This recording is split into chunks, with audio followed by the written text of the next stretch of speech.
Hi all, my name is Avnish Tiwari and I am a faculty at St. Peter's Law Academy, Delhi. I welcome all of you in this session in which we are going to talk about the UP PCS J examination 2022. So, we know there are three stages in this examination: pre, mains and interview. But in this session, we are going to focus on the pre stage only, because I think the date for this preliminary examination is out, and this examination is going to be held on 12th of February 2023. So, effectively you have 40 days left. So, how are we going to use these 40 days? What should be our strategy? We are going to talk about these things in this session. So, first of all, I must tell you that when we look at the structure of the syllabus, we find that we are going to have two papers in your preliminary examination. The first paper will be of GK and the second paper will be of law. So, in this first paper, that is GK, there has been a major change, and that change is something which has brought 9 new law subjects in the GK part. So, traditional GK is there and 9 new things, that is 9 new law subjects will be required to be studied for the purposes of this GK paper. So, this is the additional burden this time. Whoever is going to appear in this examination, that person will have to go through those 9 subjects. So, our focus will also be on those subjects, as in how to handle those subjects for the purposes of your GK paper. And apart from that, in the GK part itself, we have the traditional GK, that is the static GK.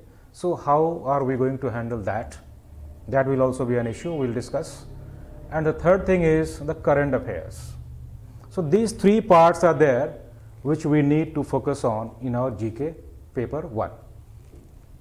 So, what should be the source? What are the books we must refer and we should refer?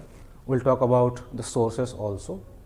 And let us come to the second part, that is the paper number 2, that is law. So, when you look at the subjects included in that paper, you will find that we have 10 subjects, right? Like juris is there, international current affairs is there, international organizations is there, constitutional law is there, CRPC, evidence, CPC, etc. So, these traditional subjects, that is 10 in number, are there. So, we need to focus on those subjects as well. And when we look at the marks assigned to paper 1 and the marks assigned to paper number 2, we find that the weightage of law paper is more as compared to the GK paper, because 150 questions will be asked in this GK paper 1 and 150 questions will be asked in the law paper as well. But the total marks in the GK paper is of 150 and the total marks for the law paper will be 300. So, total marks I mean for this preliminary examination is going to be 450, and we should not forget that we have 1/3 negative marking as well. So, last time in 2018 when negative marking was introduced in this judiciary services, there were 610 seats, and the cutoff in the preliminary examination was 208 out of 450. But this time the number of seats is very less, it is 303 I think. So, as compared to the number of seats which was in the previous examination, this time it has been cut short. So, I think the cutoff, the expected cutoff this time is going to be around 250. So, out of 450 you have to make your efforts so that you will be able to score at least 250 marks. And if you are able to do that, you will definitely qualify for mains examination this time. So, let us talk about the structure again. This preliminary examination is going to be of 2 papers. Paper 1 is GK. The duration of the paper will be of 2 hours, 150 questions, 150 marks, right? And these 9 subjects like POCSO, Dowry Prohibition Act, etc. have been added. So, what should be your strategy to study these subjects. My suggestion is that you should study only the bare acts of these 9 law subjects and try to make pointers, try to make short notes connected with or related with each and every subject, and try to memorize those pointers before your examination. So that will be the best thing regarding these 9 subjects. But coming to this GK part, the GK part is categorized in 2 categories. Like first one is the static GK and the second one is the current affairs. So far as the source for these 2 things is concerned, I think Lucent is more than sufficient for this static GK. Lucent is going to give you a clear-cut picture regarding the Indian history, Indian geography, etc. So when you are going to study Lucent, try to memorize those facts, and particularly all the facts which are given under different tables, right?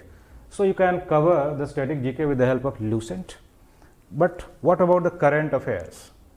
Particularly for UP exam, you should refer to Ghatna Chakra for your current affairs, and in addition to that, if you have some more time, then you can refer to some other magazines like Speedy or Judiciary or whatever you like. So these magazines are worth referring to for current affairs. So this is your GK part. Coming to this second part, that is law.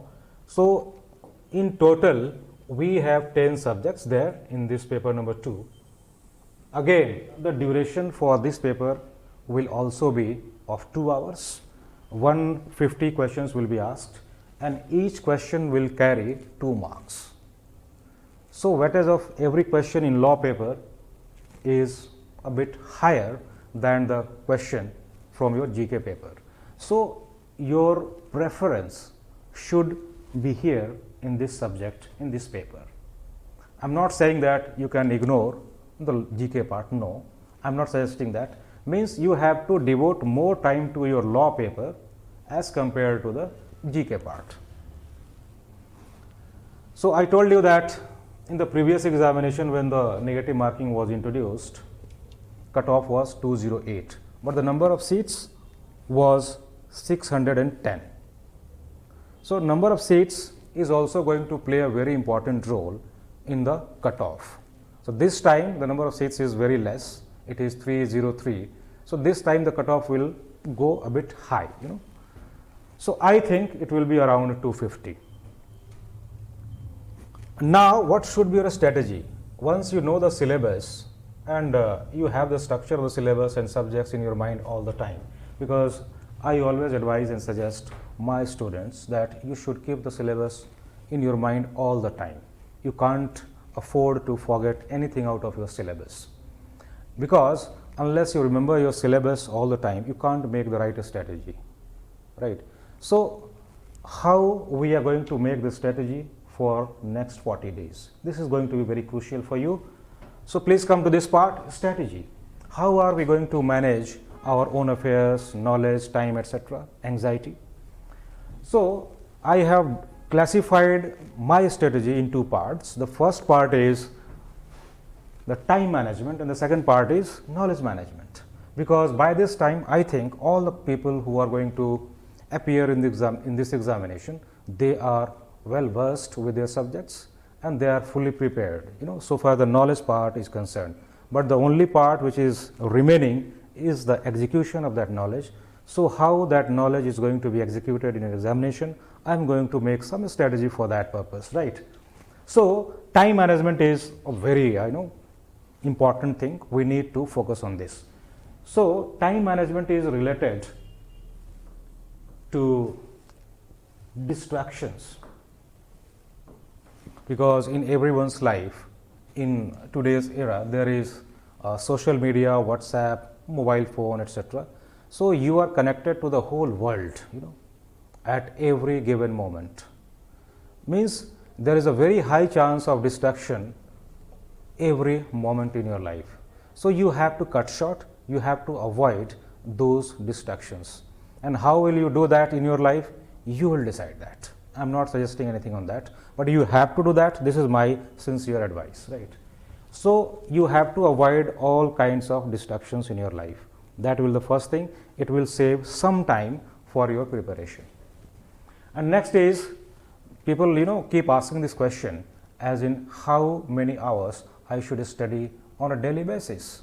So there is no straitjacket answer to this question, or any fixed number of hours which must be dedicated on a regular basis. It depends, as in what is the level of your preparation, what are the conditionalities in your life, what are the circumstances in your life.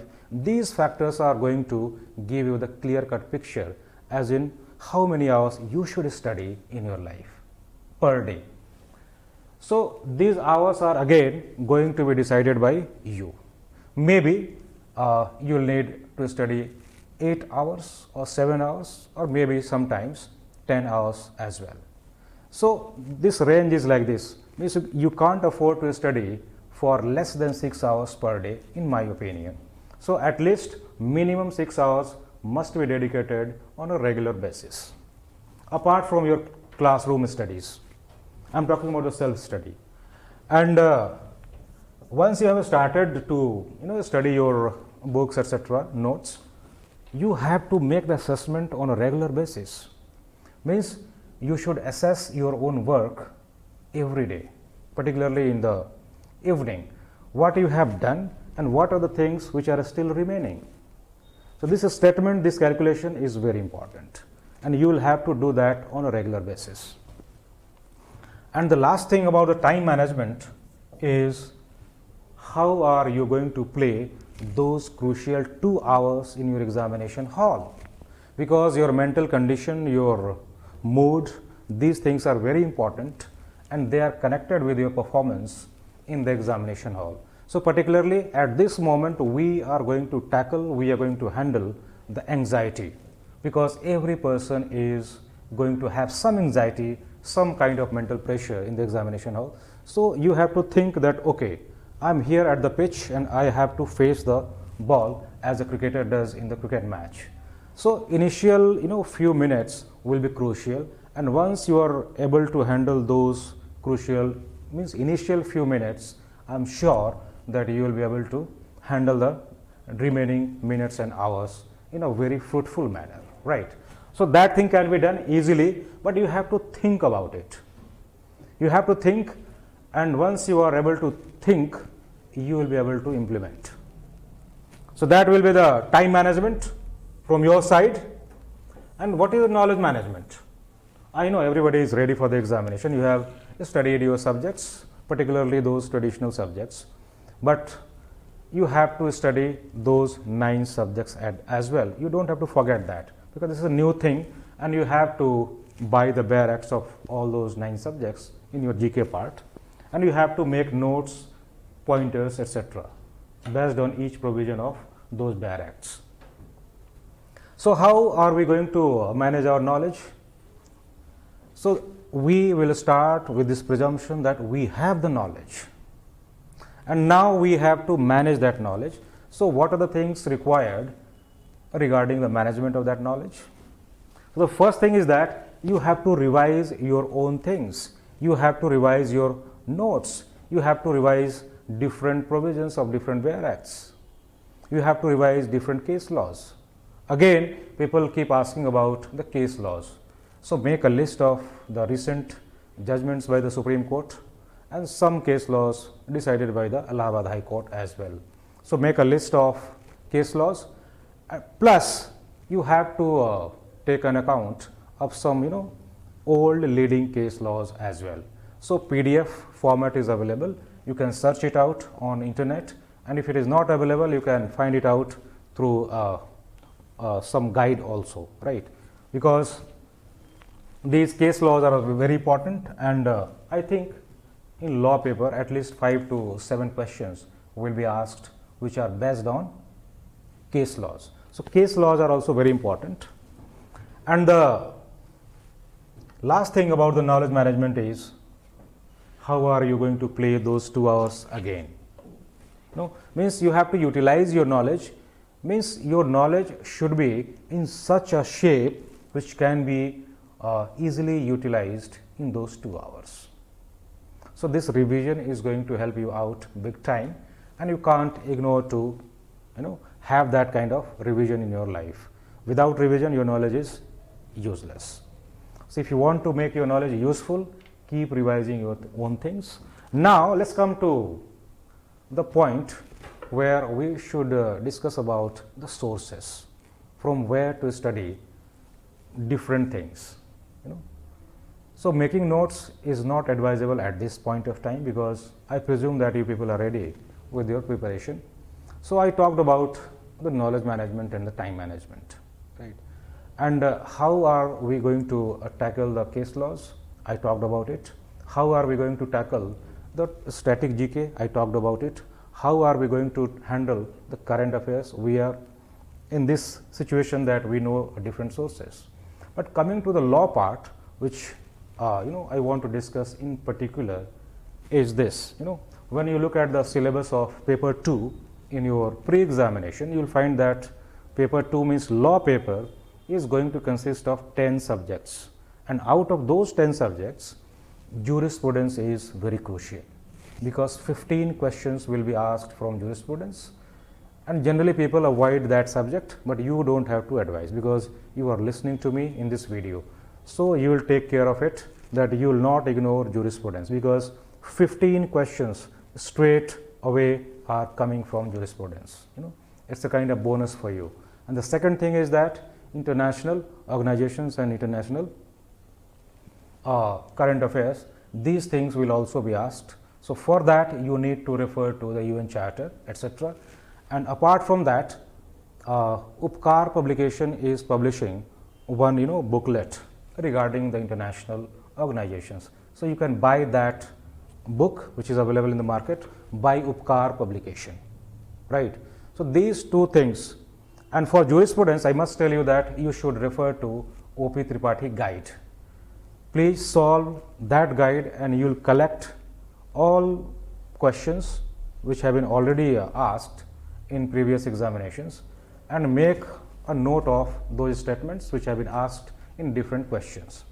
So make that collection from OP Tripathi. And apart from that, one more thing is that you should refer to the previous year's questions, and particularly of UP plus Uttarakhand. So UP Judiciary previous year's questions plus UP APO previous year's questions plus Uttarakhand Judiciary previous year's questions plus Uttarakhand APO previous year's questions. These 4 previous year's questions must be studied, must be solved, and must be revised time and again. And after doing these things, you will realize that you are completely ready for the examination, come what may, right? So this is the strategy, this is my advice, and with these words I will take your leave right now, and I hope that you are going to do great in your examinations. I wish all the best to all the viewers. Thank you so much.